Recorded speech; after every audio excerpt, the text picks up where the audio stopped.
তার দীর্ঘ স্বামীর বাসা থেকে তাকে টেনে হিস্টে সে সময় বের করে দিয়েছিলেন। আপনারা জানেন সকল অত্যাচার তিনি মাথা পেতে নিয়েছিলেন এদেশের জনগণের জন্য।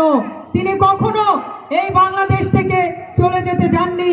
তিনি চাইলে সুখ শান্তিতে থাকতে পারতেন, তিনি চাইলে ওই অন-11-এর সময়ে তিনি প্রধানমন্ত্রী হতে পারতেন, কিন্তু তাদের সেই প্রস্তাব তিনি ঘৃণা ভরে ফিরিয়ে দিয়েছিলেন। আপনারা জানেন এই জিয়া পরিবার সত্যের উপর প্রতিষ্ঠিত।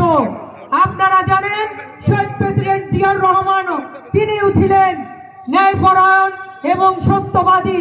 তাদের সেই সত্যের উপর ভিত্তি করে তারা রাজনীতি করেছেন এদেশের মানুষের জন্য, এই বাংলাদেশের মানুষের জন্য।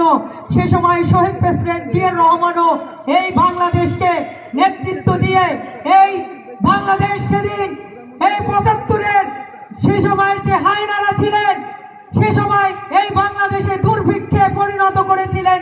সে সময় এই জিয়া পরিবারের শহীদ প্রেসিডেন্ট জিয়াউর রহমান এই বাংলাদেশকে সেখান থেকে মুক্ত করেছিলেন। আপনারা জানেন এই জিয়া পরিবার একটি সত্যের উপর ভিত্তি করে তাদের নেতৃত্ব দিয়েছিলেন এবং তারা এই বাংলাদেশের সর্বশ্রেষ্ঠ জনপ্রিয় তার শেষ আপনারা দেখেছেন আমাদের দেশনেত্রী বেগম খালেদা জিয়ার জানাজা।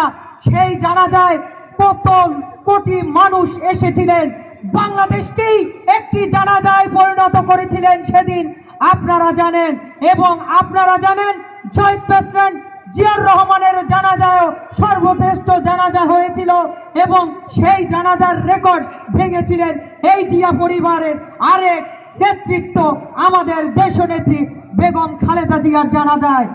আপনারা জানেন এই জিয়া পরিবার সত্যের উপর ভিত্তি করে তারা সব সময় নেতৃত্ব দিয়েছে এবং তাদের যে জনপ্রিয়তা বাংলাদেশ তথা সারা বিশ্বে নাম লিখিয়েছে এই জিয়া পরিবারের। এবং আগামী দিনের এই জিয়া পরিবারের শহীদ প্রেসিডেন্ট জিয়াউর রহমানের সন্তান এবং দেশ নেত্রী বেগম খালেদা জিয়ার সন্তান আগামী দিনের নেতৃত্ব আমাদের দেশনায়ক তারেক রহমান, যিনি বাংলাদেশের নেতৃত্ব দেবেন ইনশাআল্লাহ।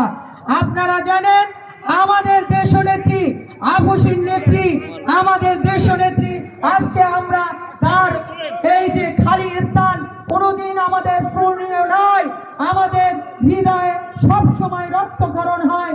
আমাদের দেশমাতা আমাদের সবসময় আমাদের হৃদয়ের ভিতর বসবাস করবেন। আমরা